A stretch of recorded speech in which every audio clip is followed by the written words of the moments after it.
Oi, gente, vamos hoje conversar sobre um tema que é achados anormais do exame de Papa Nicolau. Como é que a gente conduz, né, no dia a dia os achados anormais do exame de Papa Nicolau? Acho que é um tema que interessa aí a todo mundo e acho que ele é um tema que acaba sendo super útil e super prático para a nossa vida, né, para o nosso dia a dia. Então, vamos conversar aí sobre esse tema e que eu acho que é super legal, super objetivo, né, e super direto ao ponto, que são os achados anormais do Papa Nicolau. A gente sabe que, apesar de em vários lugares aí do mundo, né, se usar DNA HPV aí como um método de rastreio de câncer, que eles acabam testando as pacientes, né, para HPV, e aquelas que têm HPV positivo são aquelas que vão acabar sendo submetidas, né, ao rastreamento. No Brasil, a gente ainda não tem esse método implementado, por isso que a gente mantém aí o Papa Nicolau, né, o rastreamento com o exame de Papa Nicolau. Então vamos lá, só para a gente falar um pouquinho sobre o Papa Nicolau para depois entrar nas alterações propriamente ditas, né? O Ministério da Saúde orienta que a gente colete o Papa Nicolau a partir dos 25 anos naquelas mulheres que já tiveram atividade sexual com penetração, né? Então assim, a partir dos 25 anos, em pacientes que já tiveram atividade penetrativa, né? E aí, então, o primeiro exame é feito com 25, o segundo é repetido em 1 ano, né? E se esses dois exames são negativos, ela pode fazer de 3 em 3 anos até os 64. Essa é a recomendação oficial do Ministério da Saúde. Polêmica, a gente sabe que tem muitos colegas que divergem dessa orientação, dessa recomendação. Muitos coletam o exame antes, acham que a paciente tem que coletar por ocasião do início da atividade sexual. A gente sabe que realmente existe, né, alguns casos pontuais de cânceres, inclusive cânceres metastáticos, né, em pacientes com menos de 25. Mas, claro, isso tudo, gente, foi estudado, né, e isso tudo foi pensado de uma forma de política de saúde pública, né? A gente sempre tem que pensar que quando se faz política de rastreamento não é uma coisa muito simples, né, de implementar. Então, por isso que tem que ser pensado do ponto de vista de política de saúde pública. Por isso que o Ministério recomenda a partir dos 25 anos, certo? Claro que a gente pode flexibilizar, né, essa rotina de acordo com o que cada um considera, né, como adequado, mas como base, a bibliografia padrão que a gente tem é a partir dos 25. Vamos lá, então. Exame tá normal, tudo certo, tudo tranquilo, né? Apareceu ali as células escamosas, as células glandulares e as células do epitélio metaplásico. Então, assim, ó, espetacular, né? Se aparecem os 3 epitélios, foram representados os 3 epitélios, o exame foi super bem coletado, né? Ele amostrou os 3 epitélios, inclusive o epitélio de interesse, que é aquele trecho, né, de epitélio em metaplasia, que são as células da JEC, né, da junção escamocolunar. Beleza, exame tá negativo, tudo certo, tudo tranquilo. Jader, às vezes eu recebo laudos que mostram ali inflamação, né? Se a paciente, quando aparece inflamação, gente, se a paciente ela tá com queixa de alguma leucorreia, ela tá com algum tipo de queixa, a gente vai tratar conforme for o diagnóstico que ela tenha, né? Então, às vezes aparece inflamação porque essa paciente, ela tá com uma vaginose bacteriana, ou ela tá com uma candidíase, ou às vezes até com uma cervicite, essa paciente pode estar, né? Então, a gente vai tratar essa paciente conforme for o quadro clínico que foi apresentado. Mas olha só, tem muitas pacientes que vêm inflamação no Papa Nicolau e essas pacientes são absolutamente assintomáticas. Elas não têm queixa de corrimento, elas não têm cervicite, elas não têm dispareunia, elas não têm nada, né? Pode acontecer de ter inflamação no Papa Nicolau? Pode. Às vezes a gente pode ter uma reação inflamatória local, né, que pode acontecer pelo próprio turnover celular e às vezes pela própria microbiota normal. Então a gente não precisa, né, não tem necessidade de você tratar se a paciente não tem sintomas. É aquela velha história, né? A gente não trata o exame, a gente trata a pessoa, né? Então, se a pessoa, ela não tem, se a paciente, tem que conversar com a paciente. Às vezes a gente tem muito dessa coisa automática, né? De querer, não, mas eu tenho que pegar o resultado do exame e eu já tenho que chamar e eu já tenho que tratar. Não. Primeiro, conversa com a paciente, vê se ela tem algum tipo de sintomatologia. Ela te diz, não, olha, tô super bem, não tenho corrimento, não tenho nenhuma queixa, não precisa tratar. Esse processo inflamatório, ele faz parte, na verdade, né, aí do resultado do exame, certo?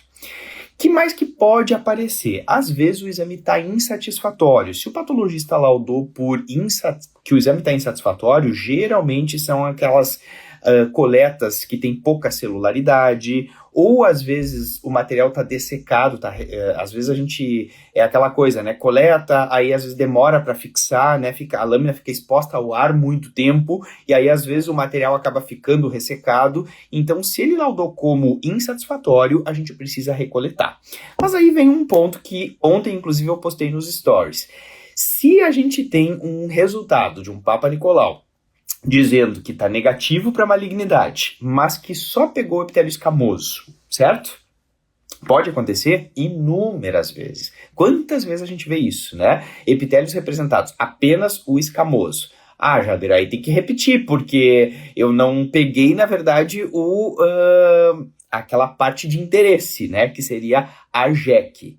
Não, gente. Se o patologista laudou como um exame satisfatório para avaliação, quer dizer que ele tem boa celularidade, mesmo que tenha pego só o epitélio escamoso, se o exame está satisfatório, o Ministério da Saúde não recomenda você repetir o exame. Por quê? Porque quando você tem uma alteração neoplásica, uma NIC, por exemplo, né, uma neoplasia intraepitelial cervical, essas células elas vão descamar e elas vão acabar sendo pegas ali na coleta, na citologia.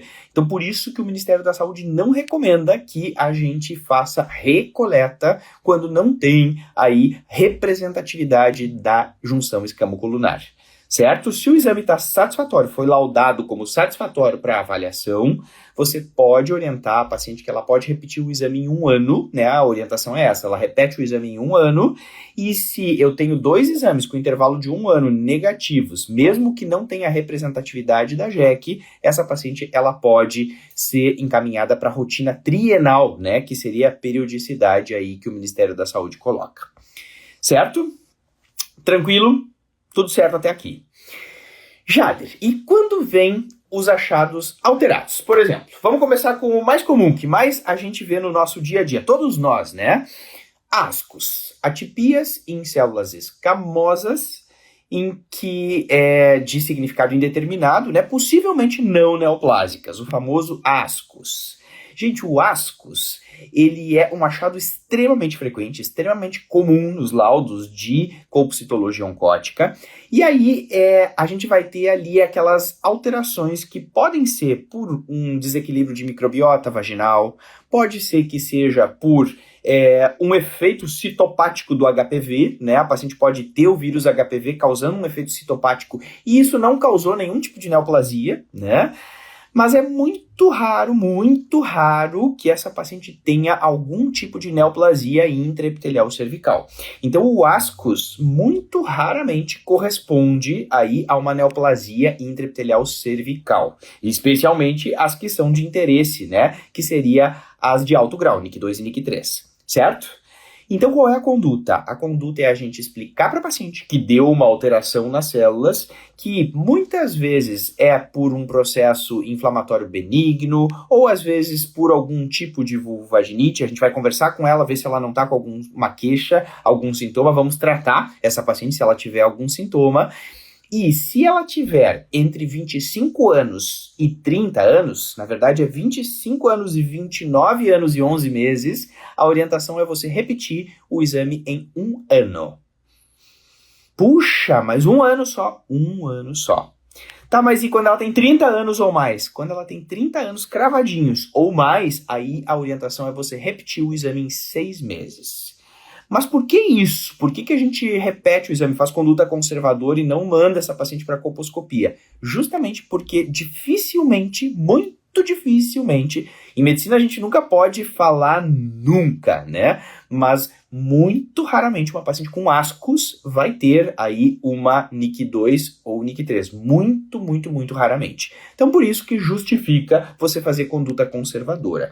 Então, entre 25 e 29 anos, repete em 1 ano, 30 anos ou mais, você repete em 6 meses. Por que nas pacientes mais jovens eu só repito em 1 ano, eu dou um intervalo maior, né? Porque nas pacientes mais jovens, a probabilidade de uma NIC2 ou 3 é ainda menor, né? Então, por isso que se recomenda você repetir o exame em 1 ano só, certo? Agora vamos aprofundar. eu repeti o exame, né? Digamos que ela tem 30 anos cravados, eu repeti o exame em 6 meses. Esse exame foi repetido e ele deu ascos. De novo. Tá. Então eu tinha um ascos, eu repeti, deu de novo ascos. Bom, aí, gente, tendo 2 exames com ascos, é a indicação da gente fazer colposcopia, da gente recomendar colposcopia. Por quê? Porque quando eu tenho 2 exames com ascos, bom, aí eu já aumento a probabilidade de eu ter qualquer tipo, né, de NIC, seja inclusive uma NIC 1, né, já aumenta a probabilidade. Então, por isso que 2 exames com ascos indica, orienta você mandar essa paciente para colposcopia, certo? Tá, vamos aprofundar. A gente fez a colposcopia, deu 2 exames com ascos, fizemos a colposcopia. E na colposcopia, eu vejo que tem ali um achado de um epitelioceto branco, grosseiro. Eu botei o ácido acético. Lembra que o ácido acético, ele, na verdade, ele acaba fazendo uma coagulação das proteínas do citoplasma das células neoplásicas, né? Então, quando eu aplico o ácido acético, eu olho com a lente e vejo que tem um epitelioceto branco grosseiro, um mosaico grosseiro, um pontilhado grosseiro, um achado maior, é difícil que isso aconteça, né, com exames com ascos. Mas se isso acontecer, eu vou fazer uma biópsia, né? Então aí a orientação é a gente fazer uma biópsia, que é a gente tirar um fragmento do colo e mandar para exame anatomopatológico. Porque lembra que histologia é o padrão ouro, né, para a gente ter resultado aí em patologia cervical. Tá bom, Jader, mas e se eu fiz a colposcopia e eu vi achados menores? Eu vi ali um epitelioceto branco bem tênue, né? Um mosaico bem fininho também, assim. Tem uma alteração, mas é pouca. Gente, se a paciente tem menos de 30 anos, lembra que quanto mais jovem, maior a chance de não ser nada, né? Então, assim, eu tenho uma paciente jovem, menos de 30 anos, nunca teve nenhum tipo de achado anormal aí no Papa Nicolau, né?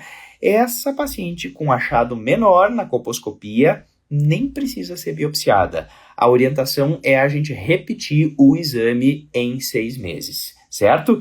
Então, 2 ascos, colposcopia com achado menor, paciente com menos de 30 anos, com histórico sempre negativo, né, de colpocitologias oncóticas, essa paciente eu posso seguir acompanhando sem fazer biópsia, certo?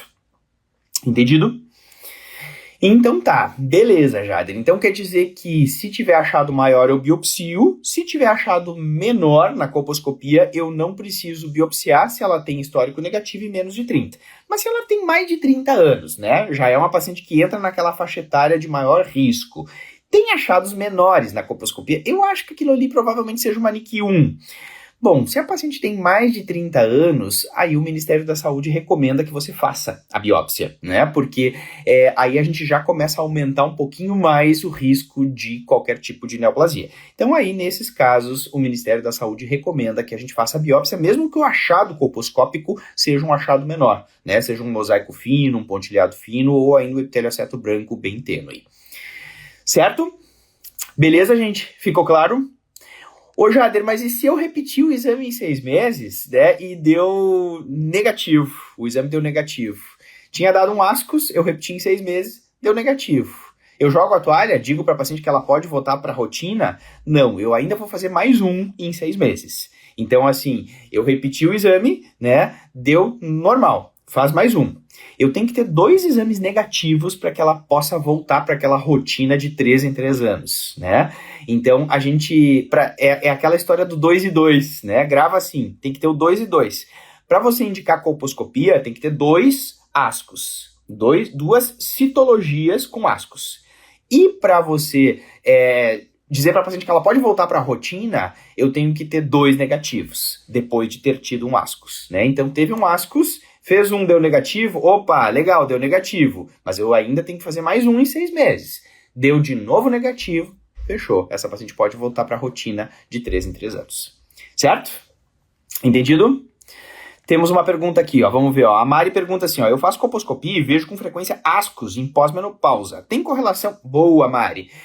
Com atrofia, ressecamento? Sim. É mais comum, né, a gente ter ascos em pacientes pós-menopausa, ascos que não tem relação com HPV, né, que não é por efeito citopático do HPV, é bem frequente a gente ter em paciente pós-menopausa, justamente porque existe, né, aquela síndrome urogenital, né, do climatério, da pós-menopausa, que é pelo hipoestrogenismo.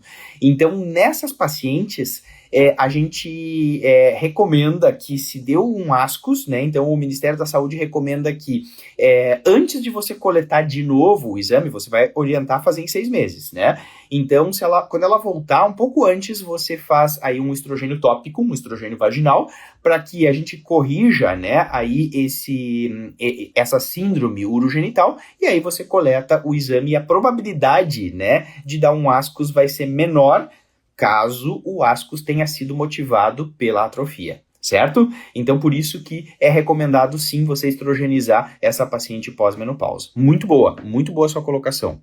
Perguntem, gente, podem perguntar. ASCOS ficou claro? Como é que ficou? Tudo certo? Beleza? Então tá. Jader, e quando dá atipias em células escamosas em que não se pode excluir lesão de alto grau? Opa. Aí eu estava falando primeiro de ASCOS, que é atipias em células escamosas em que possivelmente não neoplásicas. ASCOS, beleza, achado bem tranquilo, né? Agora, se der atipias em células escamosas em que não se pode excluir lesão de alto grau, estamos falando de ASC-H. Opa, aí muda de figura. ASC-H é quando você tem maior risco de uma neoplasia de NIC2 ou NIC3, né, que seria uma lesão de alto grau. Então, quando dá ASC-H, eu preciso sim mandar a paciente para colposcopia. Quando aparecer ali, então, o resultado de ASC-H, a gente precisa orientar e indicar colposcopia.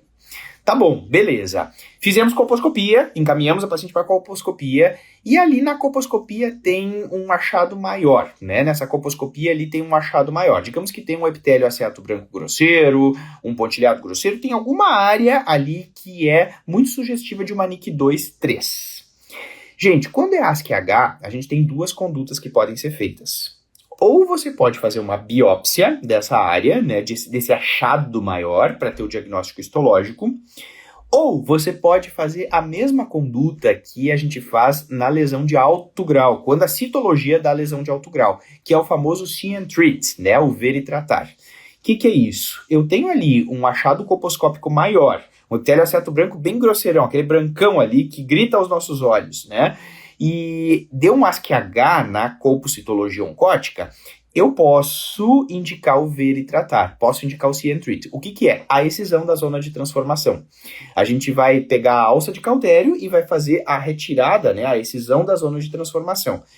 Qual é o benefício do see and treat, né, do ver e tratar? O benefício, gente, é que eu já consigo resolver o problema da paciente, né? E a gente sabe que no SUS, no Sistema Único de Saúde, as filas nos ambulatórios de PTGI são gigantescas, né? Nos hospitais terciários. Então, se eu indico aí o ver e tratar, eu vou poupar ela desse passo da biópsia, né? Porque o que acontece? Se eu biopsio, demora para vir o resultado, essa paciente fica esperando, aí depois ela vai agendar o procedimento, então já se indica o ver e tratar, que é você fazer a excisão da zona de transformação, porque ao mesmo tempo que eu vou estar tratando, se ela tiver uma NIC2-3, eu também já vou estar tendo o diagnóstico histológico definitivo.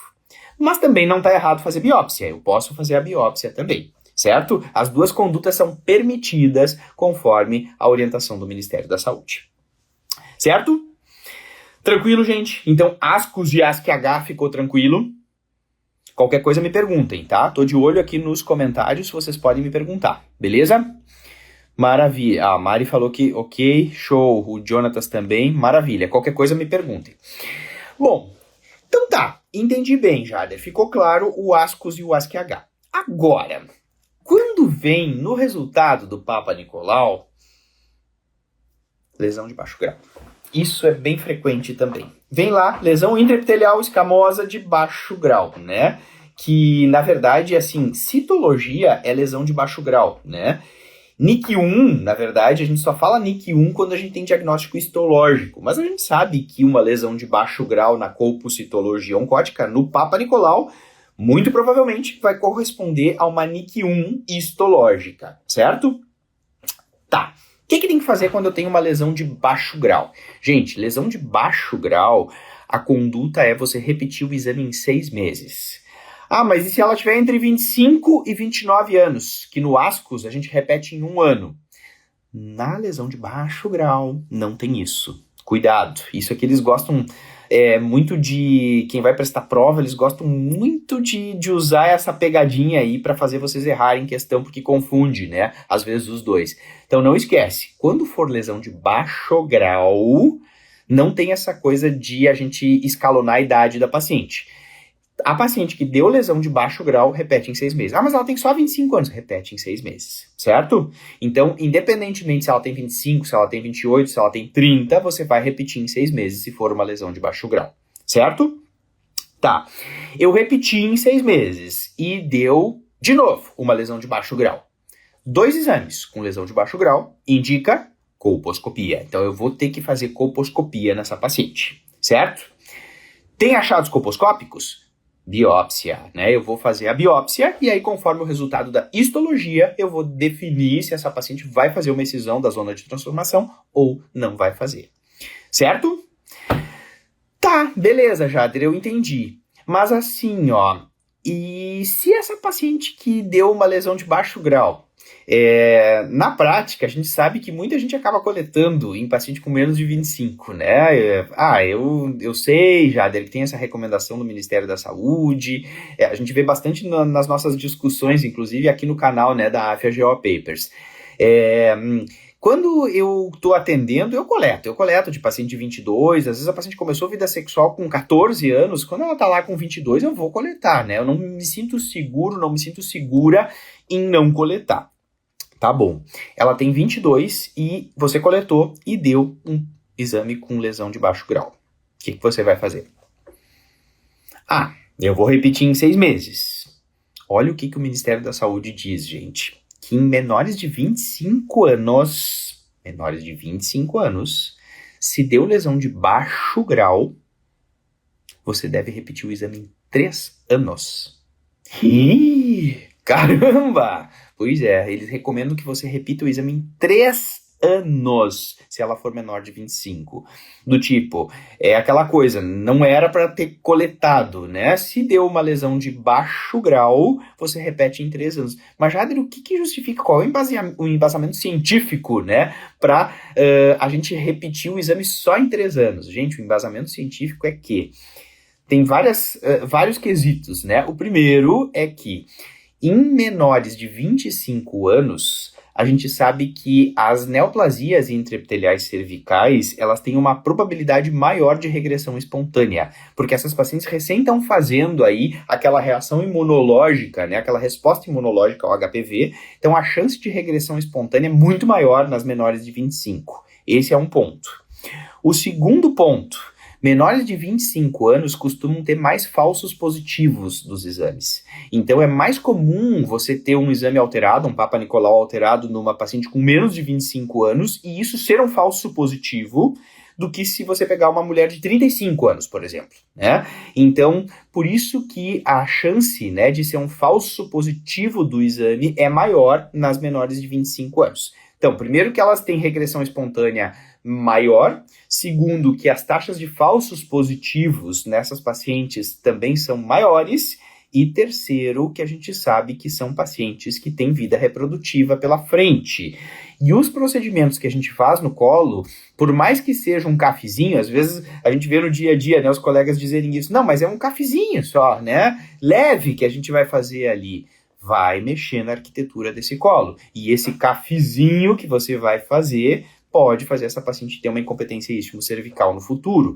Então, por isso que em menores de 25 a gente tem que ter cautela sempre na indicação dos procedimentos, certo? Então, a recomendação, a orientação oficial é lesão de baixo grau menor de 25, repete em 3 anos. Se a paciente tem ASCUS, mesma coisa, né? Menor de 25 com ASCUS, a conduta é repetir em 3 anos. Ó, a Mayra colocou aqui, ó, hoje eu atendi uma moça com 25 com carcinoma invasivo na biópsia da colposcopia. Sempre vai ter, Mayra, exatamente, é isso que eu acho legal esse tipo de discussão. Sempre vai ter pacientes com doença invasiva, sempre, a gente sabe que vai ter, né? Só que se a gente for pensar assim, populacionalmente, a probabilidade em menores de 25 é muito pequena, né? Muito mínima a chance em menores de 25. Sempre vai ter aqueles casos que vão sair da curva. Mas a resposta imunológica ao HPV em menores de 25 anos, a gente sabe que costuma ter uma reação muito maior, né? A resposta imunológica, ela costuma ser maior. Então, a gente não pode, claro, eu entendo, né, esses casos, mas é aquela coisa que o Ministério da Saúde diz, a gente não pode, por causa de um caso, de 2 casos, a gente não pode mudar uma rotina de rastreamento numa população inteira, né? Não que eu esteja defendendo aqui a diretriz do Ministério da Saúde, não, eu estou só colocando, né, no que eles se embasam. Mas, claro, óbvio, a gente que trabalha e que individualiza caso a caso, a gente sabe que vai ter, né, vai acontecer aqueles casos. Por isso que na prática muitos colegas acabam coletando e acabam usando o bom senso, né, então, aquilo que eu sempre digo, pode coletar. Se você se sente mais segura, né, se sente mais segura em coletar em uma paciente de 20 anos, 19 anos, pode coletar, mas tem que saber que nessas pacientes a gente tem que ter uma tendência de ser mais conservador frente a um achado anormal, né? Não que não tenha câncer, pode ter, como foi esse caso que a Mayra disse que viu hoje, né? Pode ter, mas a gente sabe que a tendência é tentar ser mais conservador. A gente tem que saber que a gente precisa ser mais conservador nessa faixa etária. Porque muitas vezes a gente acaba fazendo um monte de procedimento, né, invasivo, às vezes a gente acaba indicando aí um CAF ou até um cone a frio, né, nessas pacientes, acaba mexendo completamente na arquitetura do colo do útero dela, né, e essa paciente no fim, às vezes ela tinha só um efeito citopático pelo HPV, tinha uma NIC1, né, ou até tinha uma NIC2, né, mas a gente sabe que a própria NIC2 e a NIC3 em menores de 25 tem mais chance de regressão do que numa maior de 25 anos. Então, por isso que realmente, do ponto de vista populacional, né, de política de saúde pública, a gente não pode considerar esses casos isolados, né, a gente tem que realmente colocar a diretriz oficial, né, a diretriz brasileira oficial. Certo? Vamos ver o que mais. Ó, o Ioan Quesada coloca assim, ó, menor de 25, com esse histórico, mas imunossuprimida, a conduta muda? Muda. Ó, menor de 25, se for imunossuprimida, na verdade, assim, qualquer idade, né, se a paciente for imunossuprimida, digamos que a paciente é HIV, né, tem um CD4 baixo, ou essa paciente ela tem que usar um imunossupressor por alguma doença reumatológica, ou ela é transplantada, né, tem que usar cronicamente um imunossupressor, aí nesses casos se recomenda a colposcopia, certo? Mesmo que seja um único exame com ascos ou com lesão de baixo grau. Se ela for imunossuprimida, é a exceção à regra. Essas pacientes a gente orienta, tem indicação de fazer colposcopia. Muito bom, muito bem colocado. E mesmo que seja menor de 25, aí nesses casos a conduta muda. Muito bom, gente. Perguntem. O que mais que tem aqui, ó? Vamos ver. A Mari pergunta assim, ó, PCR ou captura híbrida positiva para HPV de alto risco. É indicado encaminhar para colpo mesmo que citologia negativa? Não, Mari. Se a citologia está negativa e a paciente tem uma captura, né, fez por algum motivo a captura para HPV e deu HPV de alto risco, mas se a colpocitologia está negativa, não tem porquê. Não tem porquê você fazer colposcopia se você tem uma citologia negativa.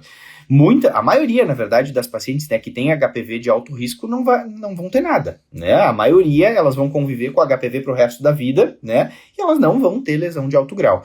Então, não tem porquê. Realmente não tem porquê. Muito bom. Vamos ver o que mais. Qual é o período, a Mayra coloca assim, qual é o período de incubação até a manifestação dos sintomas do HPV? Mayra, geralmente elas se infectam na adolescência, né, nas primeiras relações, ali com 14, 15, 16 anos, né, aí elas acabam tendo um boom, né, de infecção pelo vírus HPV, e essas pacientes, até os 25 anos, Então, final da adolescência, início da idade adulta, até os 25 anos de idade, a maioria das pacientes que se infectaram pelo HPV, elas tendem a fazer o clareamento da infecção, o clearance, né, da infecção que a gente chama, que o corpo começa a trabalhar, né, o sistema imunológico começa a trabalhar e acaba jogando esse vírus para fora. Então, a maioria das meninas que se infectaram na adolescência, até os 25 anos de idade, elas vão ter o clareamento completo da infecção. É uma curva assim, ó, se você olhar, ela é uma curva que faz assim, ó, né, e aí quando chega nos 25 anos, ela tem muitas que ainda continuam fazendo o clareamento, né? Mas a maioria delas já clarearam a infecção. Aquelas que ficaram com o HPV, que não conseguiram clarear a infecção, a partir dos 25 é que começa a ter na curva populacional, né, aquela grande significância do aumento das taxas de NIC. Então, as NIC 2 e 3, né, que seriam as lesões de alto grau, é a partir dos 25 anos que populacionalmente começa a ficar significativo. E o câncer invasor, Mayra, ele só começa, né, a neoplasia invasiva, ela só começa a ficar estatisticamente significativa na população depois dos 30 anos. Então, existe aquele longo período, né, de carcinogênese em que o HPV ele tá ali, né, e ele está fazendo as neoplasias intraepiteliais cervicais e depois acaba gerando o câncer. Então é um período aí de aproximadamente 5 a 7 anos, né, que é o período de carcinogênese até virar uma neoplasia invasiva de câncer de colo de útero, né, o famoso câncer de colo de útero. Muito boa a sua pergunta, excelente. Ó, a Maria Eduarda pergunta, clarear a infecção seria criar anticorpos? Maria Eduarda, é eliminar o vírus. Essas pacientes têm vários estudos mostrando DNA HPV, né? Que foi feito ali a pesquisa do DNA do HPV quando ela tinha 15 anos e ela era positiva, e aí ela repetiu com 26 e ela tá negativa. Então, é eliminar o vírus, é a eliminação viral. Isso é o clareamento da infecção. Muito bom, gente, excelente, tô gostando, perguntem, o legal é isso, né, o legal da live é justamente isso, é a gente poder responder as dúvidas de vocês ao vivo. Enquanto vem aí mais dúvidas, deixa eu falar então sobre a lesão de alto grau. Opa, chegou mais uma aqui, ó. Tem algum benefício a vacina contra o HPV em paciente que está incluída no grupo-alvo pelo Ministério da Saúde, mas que tiveram captura híbrida positiva para HPV com elevado potencial oncogênico? Tem sim, ó. O ideal da vacina é óbvio que é você tentar sempre fazer na população que não tem HPV, né? Por isso que o Ministério da Saúde recomenda para pré-adolescentes, né, ali entre 9 e 14 anos de idade, inclusive para meninos, né, que entrou agora a partir dos 9. Então, meninos e meninas, dos 9 aos 14 anos, recomenda fazer a vacina tetravalente, 2 doses com intervalo de 6 meses. Isso tem que, gente, todo mundo que atende, né, pré-adolescente tem que lembrar dessa vacina. Muitas vezes são crianças, né, são pré-adolescentes que já não estão mais indo ao pediatra, aquela coisa, às vezes é um momento que eles não estão mais indo na unidade de saúde também, então assim, tem que lembrar que a gente tem que chamar essa população para vacinar, né. Se essa paciente, né, essa adolescente já tem, né, como o Johan colocou, já tem infecção pelo HPV, digamos que já tem captura positiva, mesmo assim ela vai se beneficiar da vacina. Então se recomenda sim você vacinar, mesmo que ela tenha uma captura positiva. Ideal é que não tenha, né, que ela não tenha tido contato com o vírus. Mas digamos que ela teve, né, e deu um HPV de risco, né, um 16, um 18, por exemplo, mesmo assim ela vai se beneficiar de fazer a vacina. Certo? Porque existe a proteção contra os outros tipos de HPV, a proteção cruzada também, né? E, claro, já abrindo um parênteses agora, né, a gente tem aí a novidade da nona valente, né? A tetravalente é a recomendada pelo Ministério da Saúde, mas eu acredito que nos próximos anos a gente tenha aí a nona valente incorporada. Estamos aguardando ansiosamente aí a análise, né, pelo Ministério da Saúde, e também toda a análise que precisa, porque a gente vive num país continental, né, a análise de distribuição, mas eu acho que tem uma grande chance de no futuro aí a gente ter a nona valente, né, distribuída na rede pública. Por enquanto, a gente tem a Tetra, que já é uma bela vacina, né, uma excelente vacina.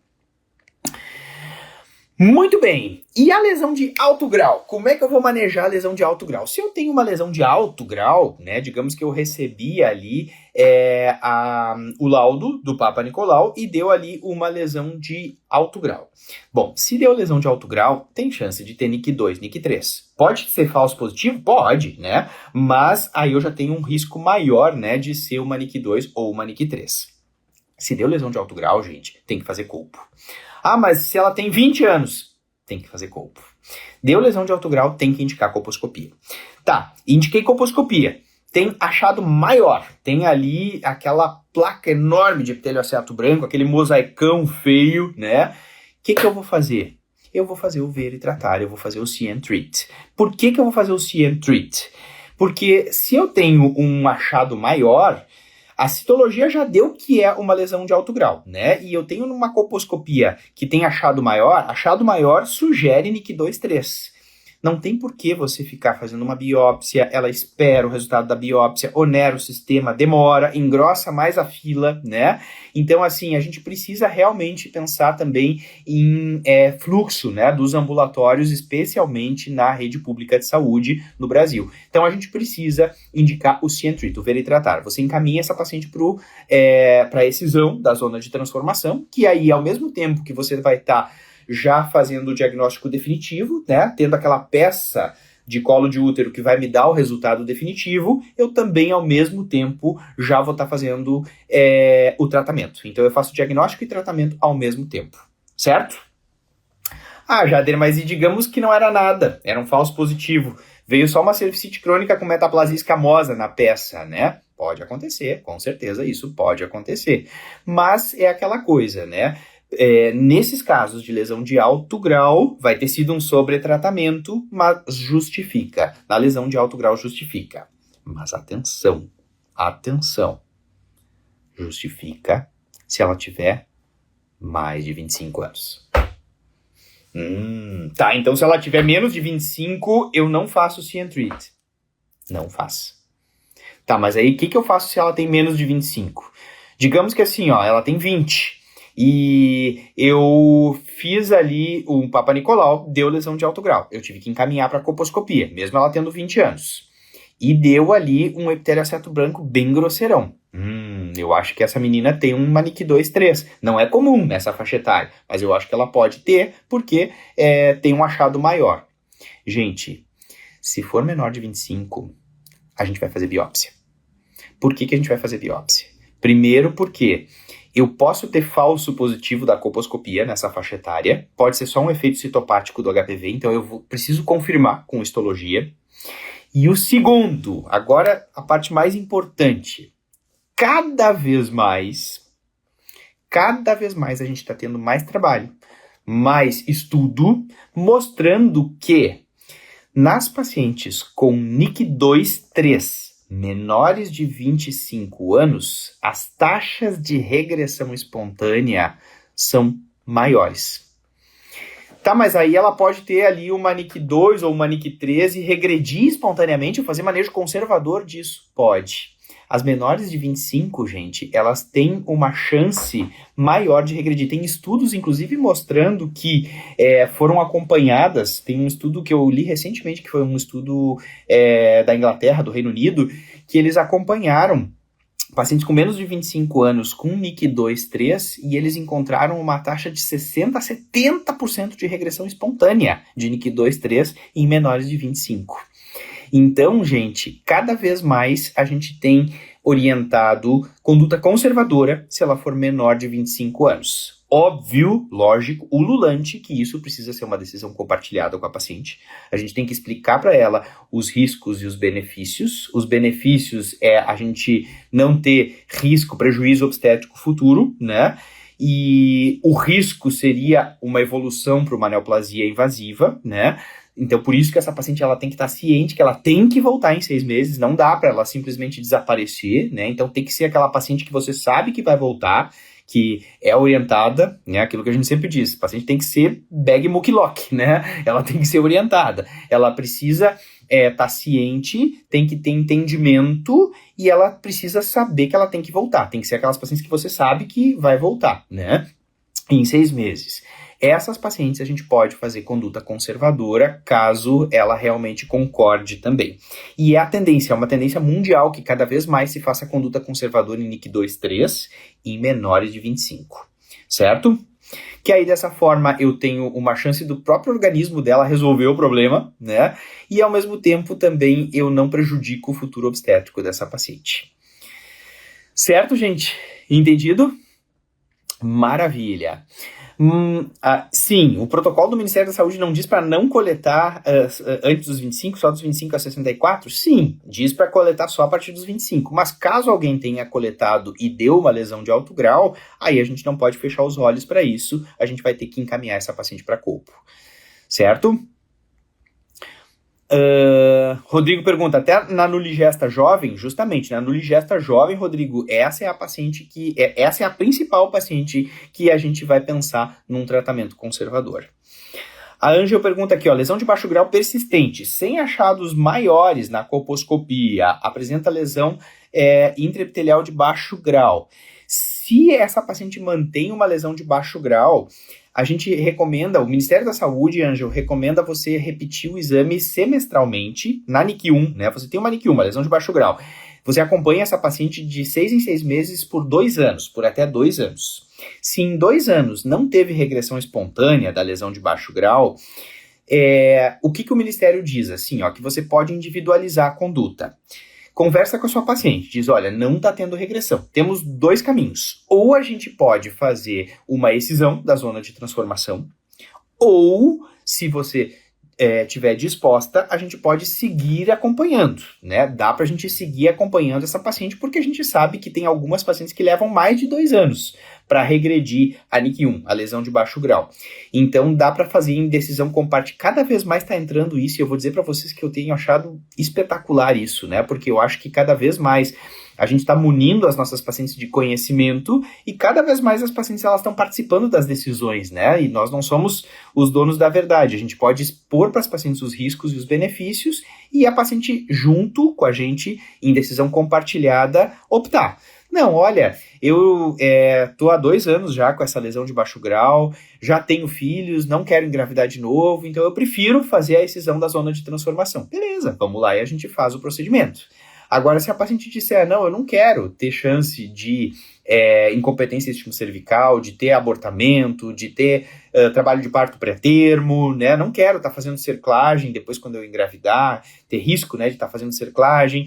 Então, gente, em decisão conjunta com essa paciente, a gente pode seguir acompanhando, mesmo que tenha passado de 2 anos. Mas a recomendação, Ângelo, oficial é depois de 2 anos, você reavaliar. Depois de 2 anos, tem que tomar uma conduta, assim. Ou a gente continua acompanhando, né, junto com a paciente, ou a gente decide fazer a excisão da zona de transformação. Certo? Muito bom. Excelente. A Lari pergunta, e os atendimentos do SUS que possuem a orientação de coleta a partir de 25 anos? É isso, Lari. Na verdade, os atendimentos do SUS, né, a orientação é a gente coletar a partir dos 25. É exatamente isso. Boa, que bom, Ângelo, fico feliz, coisa boa, ótimo. Boa, olha aqui a pergunta do Ramon, o que se vê muito na prática é a cauterização com ata. Ramon, isso é uma conduta que realmente não tem mais embasamento, assim, a gente fazer cauterização do colo com ácido tricloracético definitivamente não tem embasamento, assim, não tá na diretriz oficial do Ministério da Saúde, era uma conduta que se fazia, né, antigamente.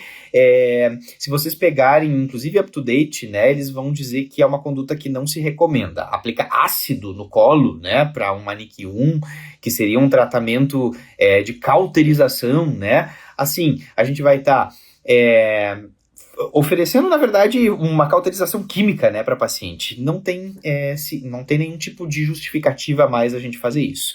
A orientação é ou seguir acompanhando, ou então a gente fazer uma excisão da zona de transformação. Então, aplicar a ata, acabou.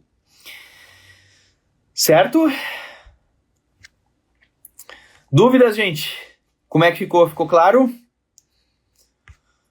Boa! Ótimo! Maravilha!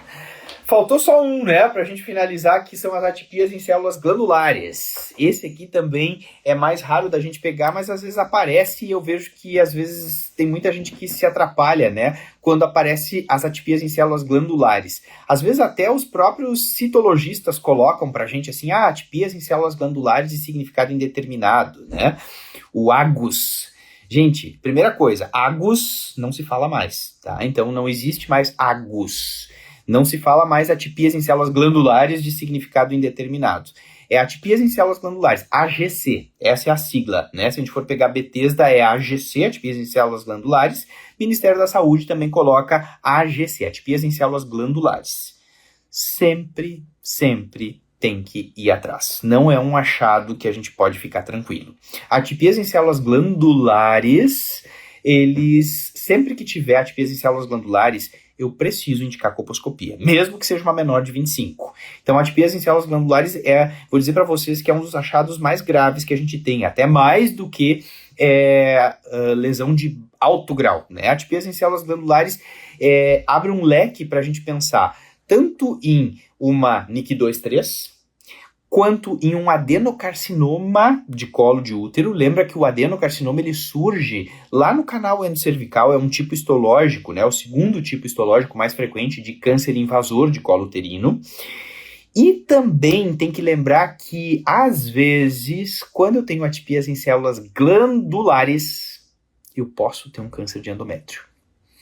Às vezes, gente, eu posso ter uma paciente com CA de endométrio, e endométrio é glândula, né? É adenocarcinoma, e eu vou ter aquelas células endometriais, aquelas células tumorais do endométrio que estão despencando, que estão descamando e estão acusando, estão aparecendo, né, na minha citologia, no meu Papa Nicolau. Então, gente, atipias em células glandulares, conduta é colposcopia imediata, tem que encaminhar para colposcopia. E na colposcopia já se indica a gente fazer uma coleta endocervical, porque eu vou pegar a escovinha, o Cytobrush, vou fazer aqueles movimentos de vai e vem lá no canal endocervical para poder ter uma amostragem endocervical. Existe risco de adenocarcinoma, eu preciso fazer essa amostragem endocervical para poder ter essa avaliação do canal, né? E não esquece, olha só, se ela for uma paciente com 35 anos ou mais, se essa paciente tiver sangramento uterino anormal, ela se queixa de sangramento anormal, ou se essa paciente deu ali no laudo do Papa Nicolau, o patologista escreveu para você assim, ó, presença de células endometriais na citologia do colo do útero. Não é para ter endométrio ali, não é para ter. Se tem endométrio, eu tenho que pensar em câncer endometrial. Então, além de colposcopia e além de coleta endocervical, eu preciso avaliar o endométrio dessa paciente. O Ministério coloca que você pede primeiro um ultrassom transvaginal, né? E se houver qualquer tipo de risco de hiperplasia endometrial ou de câncer, fazer uma histeroscopia com biópsia de endométrio. Então, a grande gravidade, gente, das atipias em células glandulares é que sempre tem que lembrar do endométrio. Não é infrequente a gente pegar aí hiperplasia, né? Ou câncer mesmo de endométrio por um AGC na colpocitologia. Eu vi inclusive, recentemente, né? Uma paciente que tinha 50 anos, né? E essa paciente, ela fez um Papa Nicolau, deu atipias em células glandulares. A gente fez colposcopia, não tinha nada na colposcopia, tinha 50 masagé, que era bem bonita ainda, bem visível. A gente fez coleta endocervical, não tinha nada na coleta endocervical, mas aí a gente fez um ultrassom transvaginal, tinha um endométrio de 10 milímetros, foi indicada esteroscopia e essa paciente tinha lá uma lesão irregular, cerebroide, né, de câncer de endométrio. Foi biopsiado e deu um carcinoma endometrioide G2. Então, tem que lembrar que sempre que tiver atipias em células glandulares, tem que pensar no endométrio. Muitas vezes a gente foca muito no colo, né? Porque a gente pensa, não, é citologia do colo, citologia do colo. Se for glandular, tem que pensar onde que tem glândula, né? Tem glândula no canal endocervical, mas tem glândula lá dentro, tem glândula no endométrio. Então, eu preciso também fazer uma avaliação endometrial. Certo? Beleza? Jader, mas e assim, ó, digamos que ela tem menos de 35, que não é a faixa etária para câncer de endométrio. Ela não tem sangramento uterino anormal. Essa paciente não tem células endometriais descamadas ali no Papa Nicolau. E eu fiz uma colposcopia, tá super bonito o colo, não tem nada, né? Fiz a coleta endocervical, também deu negativa. Bom, aí essas pacientes, mesmo tendo menos de 35 e não tendo nenhum fator de risco para câncer de endométrio, se a colpo está normal e a coleta endo também está normal, essas pacientes também precisam ser investigadas para endométrio. Eu vou fazer, então, inicialmente um ultrassom, né? E depois a esteroscopia, que é o exame padrão ouro, né? Para a gente avaliar a cavidade e fazer a biópsia de endométrio. Ah, mas é mais raro ter CA de endométrio em menor de 35. É mais raro, mas não é impossível, né? E às vezes, quando surge em menor de 35, são aqueles tipos histológicos, inclusive, mais agressivos, né? Aqueles tumores, os serosos, né? Os células claras, que são aqueles tumores mais agressivos, de perfil histológico mais agressivo. Ou até um próprio endometrioide, mas aí G3. Então, essas pacientes eu tenho que sempre lembrar de avaliar o endométrio. Certo? Beleza, gente? Entendido? Ficou claro? Vamos ver aqui o que nós temos. A Ângel coloca aqui, ó, como que eu recomendo investigar canal? Ângel, o Ministério da Saúde coloca que tem duas formas. Uma é com cytobrush, né? E a outra é com curetagem. Eu vou dizer para vocês que eu não gosto de curetagem. Acho que é meio agressivo para paciente ficar fazendo cureta, né, com o canal, ali no canal. Eu acho que uma coleta com cytobrush, ela, se for bem feita, ela não perde, né, para você fazer uma curetagem de canal, que é uma coisa mais agressiva, assim, para paciente. Então, pega o cytobrush, aquela escovinha. Ah, mas eu sempre coleto de rotina. Mas é diferente, é bem diferente, porque na rotina a gente usa a espátula de aire, usa o cytobrush, mas a gente não vai lá dentro do canal com a escova, né? A gente pega ali do ACE e gira. Quando você faz uma coleta endocervical com cytobrush, você tem que entrar com a escova, né? A escova tem que sumir no canal, então ela tem que entrar completamente, você não enxerga mais a escova, entrou completamente, aí você faz movimentos de vai e vem, tem que fazer aqueles movimentos de vai e vem no canal, justamente para que a gente consiga ter uma boa amostragem, e aí então não precisa ficar fazendo curetagem de canal, que é um procedimento muito mais agressivo, né, mais doloroso para paciente. Se você conseguir fazer uma boa coleta com a escovinha, a gente já considera, né, que está feita a amostragem de canal. Eu faço assim, na prática eu faço assim. Eu gosto de usar o cytobrush, acho muito melhor, né, do que ficar fazendo aquela curetagem, né, de canal. Boa pergunta, muito boa. Roberta pergunta, conduta no cisto de Naboth. Roberta, nada a fazer. Cisto de Naboth é fisiológico, tá? Nada a fazer. Cisto de Naboth ou cisto de retenção, fisiológico, nada a ser feito.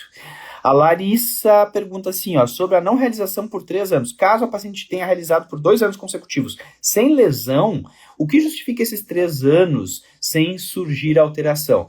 Larissa, na verdade, como a resposta, né, ao HPV e a própria carcinogênese é um processo super lento, por isso que se recomenda esses 3 anos. Então, assim, até você ter aí uma evolução para o MANIC3 e o MANIC3 evoluir para um câncer, são 7 anos, mais ou menos, né? Então, por isso que o Ministério recomenda você repetir só em 3 anos e não fazer todos os anos. Mas, de novo, né? Isso é super discutível. Aquilo que eu sempre digo, quando eu estou focando em prova, vocês têm que marcar que é de 3 em 3 anos, né? Na prova é assim.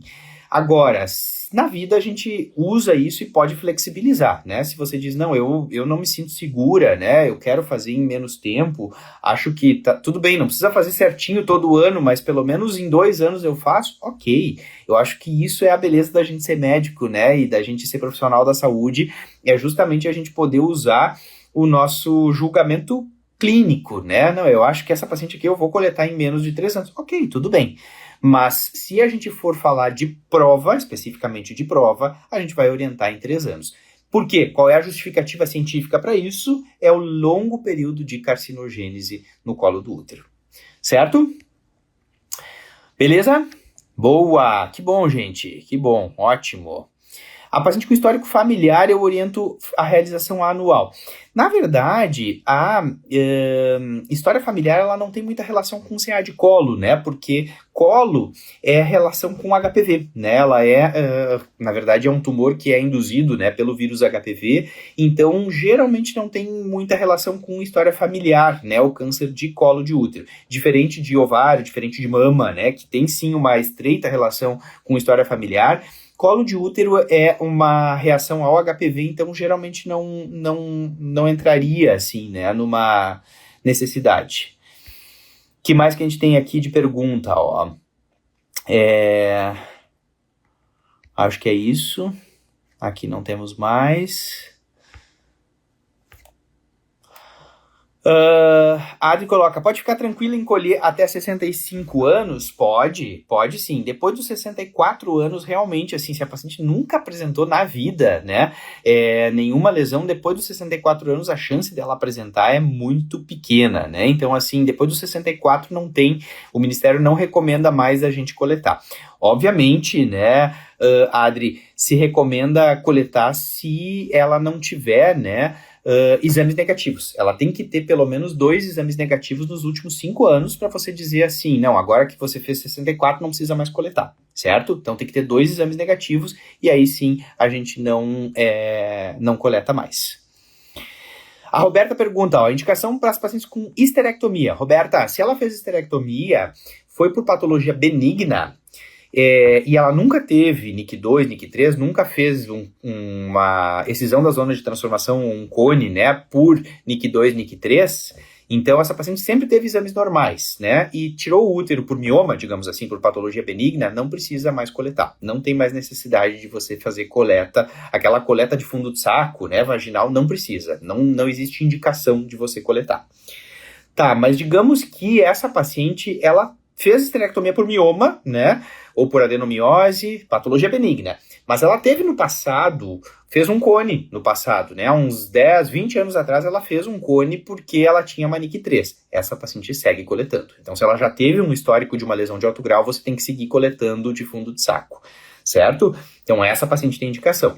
E também, se ela foi esterectomizada por neoplasia maligna, digamos que ela fez um Vertime porque ela teve um câncer de colo, bom, aí eu vou seguir coletando, porque aí o objetivo da coleta não é nem rastreamento, né, é follow-up, é segmento de paciente tratada de câncer, certo? Preventivo normal, ó, a Fátima pergunta, preventivo normal, HPV 16 presente, colposcopia, adenocarcinoma de colo usual. Não, aí se ela tem já uma biópsia dizendo que tem adenocarcinoma, bom, aí houve um falso negativo desse CP, né, Fátima?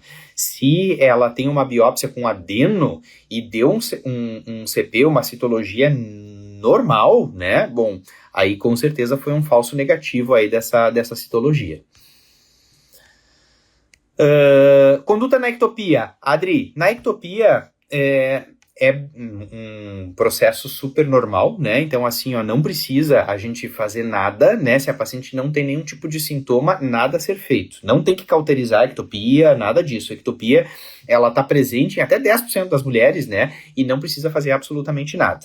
Se a paciente tem alguma queixa, às vezes as pacientes elas costumam ter sangramento pós-coito, né? Porque a glande toca, bate ali, né? Naquela área que é mais friável.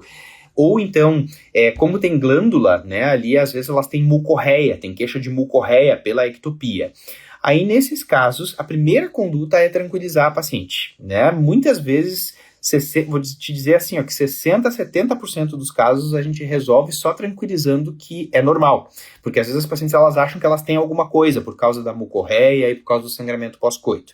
Então, tranquilizando ela de que é uma alteração normal, né, de que é só uma anormalidade ali, uma alteração que não é anormal, né, muitas vezes a paciente ela fica tranquila.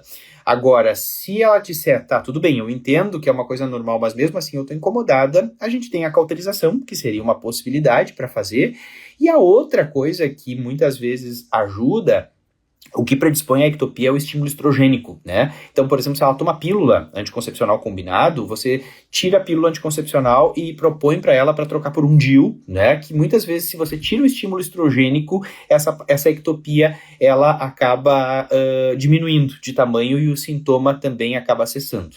Então, tirar o estrogênio e primeiro orientar, conversar. Quanto mais conversar, né, e orientar e tranquilizar a paciente, melhor. Primeiro, orientar e tranquilizar.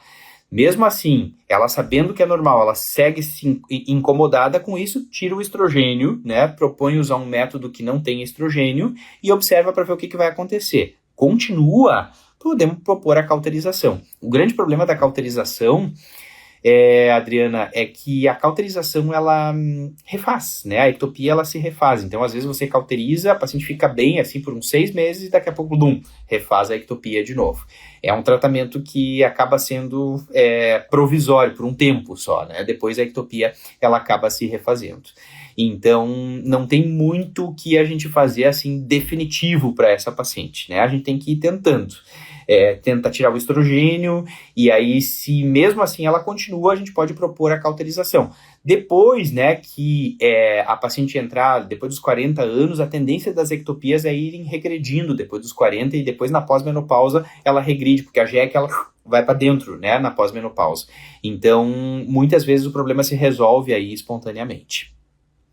A Larissa pergunta, em esterectomia, normalmente o colo é mantido, mas tenho pacientes com esterectomia total. Larissa, na verdade, assim, o ideal é tirar o colo sempre, né? Se você indicou esterectomia por mioma, se faz esterectomia total. Não tem por que deixar o colo, né? A única indicação de você deixar o colo é na esterectomia puerperal, que é aquela paciente que teve um sangramento pós-parto por atonia, e aí sangrou, você tem que fazer aquela esterectomia que o objetivo é salvar a vida dela. Aí você deixa o colo.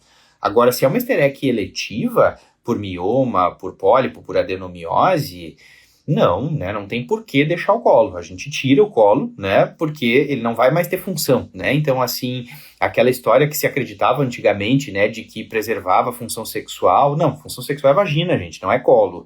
O colo, a função do colo é servir como pilar, né, como viga, como estrutura para o corpo do útero durante a gestação.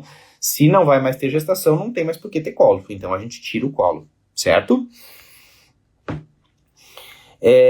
A Mayra coloca assim, o teste de Schiller, que é Lugol, ainda é muito utilizado. Mayra, a principal indicação do teste de Schiller, a principal utilidade, né, do teste de Schiller é você fazer a biópsia. Então, quando você precisa, na verdade, de uma orientação para fazer a biópsia, é melhor a gente fazer com o Lugol, até melhor do que com o ácido acético ali na colpo, né? Porque a gente já viu que tem ali às 12 horas uma área de epitélio branco. Joga o iodo ali, faz o teste de Schiller, aí você vê aquela área que não cora, e aí é ali que você vai fazer a biópsia.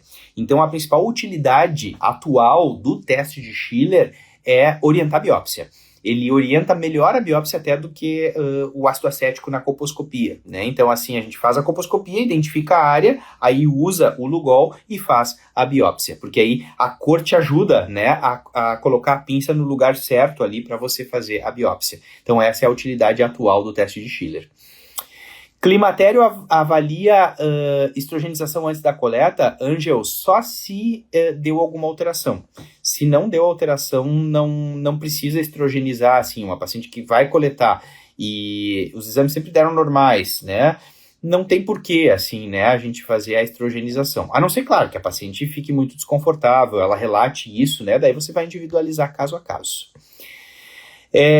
O Rodrigo pergunta, a coleta do fundo de saco por quanto tempo? Até os 64, Rodrigo, até os 64. Mesma diretriz, né, a mesma orientação. Quando indicar e realizar em toda a colposcopia, na verdade, assim, o teste de Schiller, de novo, o principal objetivo, né, é para fazer a biópsia. Então, se você vai indicar a biópsia, aí a gente indica, né, o teste de Schiller. Sou enfermeira e a maioria das esterex que realizo coleta, o colo está lá. Olha, Larissa, acho que seria interessante, assim, enfim, fazer uma conversa, acho que é legal, assim, né, fazer uma conversa multidisciplinar na unidade de saúde, assim, para se, enfim, para se revisar isso, né, porque geralmente não tem por que o colo ficar, não tem. Nas esterectomias, por patologia benigna, não tem por que o colo ficar. A única orientação atual, né, a única indicação atual do colo ficar é realmente nas puerperais. É quando o objetivo é salvar a vida dela. Bom, aí não tem por que a gente ficar procurando o colo, vendo onde que a gente vai pinçar, né? Agora, se não é puerperal, ela é uma esterectomia eletiva, não tem por que o colo ficar. Acho que valeria a pena conversar aí entre os colegas, né, multidisciplinarmente, para rever aí essa indicação do colo ficar. Certo? Bom que você colocou aqui. Boa! Última aqui, gente. Paciente com JEC não exposta na superfície do colo. Muda a técnica para realizar a colpocitologia. Se a JEC não está exposta, a gente vai fazer a coleta com a espátula de Aire, mas a gente vai entrar um pouquinho mais com a escova, né? Então, se a JEC não está exposta, a gente entra um pouquinho mais com a escova para fazer a coleta. Essa é a orientação oficial, né? Então, se você não está vendo bem a JEC, entra um pouquinho mais com a escova, que aí você vai conseguir amostrar. Ela tem JEC, né? Só que ela está escondida. Todas as pacientes têm JEC, só que aí, se ela não está exposta, não está visível, você entra um pouquinho mais que você vai conseguir amostrar bem. Certo, gente? Entendido? Então, acho que é isso, né? O bacana é a gente poder trocar experiência aí, poder trazer para vocês. O que eu trouxe aqui é realmente a orientação oficial do Ministério da Saúde.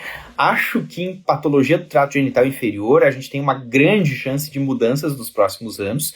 A gente já teve, né, aí uma sinalização, né, do Ministério da Saúde de que pode ser que a captura híbrida, né, a detecção do DNA do HPV entre no Brasil aí nos próximos anos, o que já é realidade, né, em vários países, na Europa, nos Estados Unidos. A gente sabe que nos países desenvolvidos a realidade é rastrear câncer de colo com DNA HPV, né, e não mais com colpocitologia. Daí você vai indicar a colpocitologia naquelas que dá DNA positivo. A própria Febrasgo já propôs isso, né, para o Ministério da Saúde. Mas, claro, a gente sabe que depende de várias coisas, não é uma coisa tão simples assim, né? A gente precisa analisar a nossa população, que é super heterogênea, né? A gente tem que analisar custos, a gente tem que analisar a aplicabilidade técnica disso. Então, acho que a gente vai ter novidades aí nos próximos anos. E a vacina também, né? Acho que a vacina, na verdade, a tendência também que a gente tem aí no futuro é de ter a nona valente aí, que é uma vacina que engloba mais tipos, né, de vírus HPV, e acho que provavelmente a gente vai ter mudanças aí nos próximos anos. Mas, por enquanto, o cenário atual é esse, né, é a gente orientar a vacina dos 9 aos 14, né, é a vacina quadrivalente, que pega o HPV 6 e 11, que são os não oncogênicos, e o 16 e o 18, e as condutas vão ser de acordo com os resultados do Papa Nicolau, né, que são essas as alterações que eu trouxe para vocês. Certo? Obrigado, gente, uma boa noite a todos e sigam acompanhando aqui a gente. O legal é justamente a gente tá aqui para poder contribuir, para poder cada vez trazer mais conhecimento, né, aí, e também dividir, né, conhecimento com vocês. Vocês não sabem como o que vocês nos trazem também enriquece sempre aí a nossa discussão. Acho que cada vez mais aí, né, o conhecimento em saúde, ele tá entrando de uma forma cada vez mais democrática, né, e mais acessível aí para todo mundo, e isso só beneficia, né, beneficia todo mundo, beneficia a gente, beneficia as pacientes, beneficia a sociedade em geral. Tá bom? Obrigado, gente, uma boa noite a todos. Fiquem bem.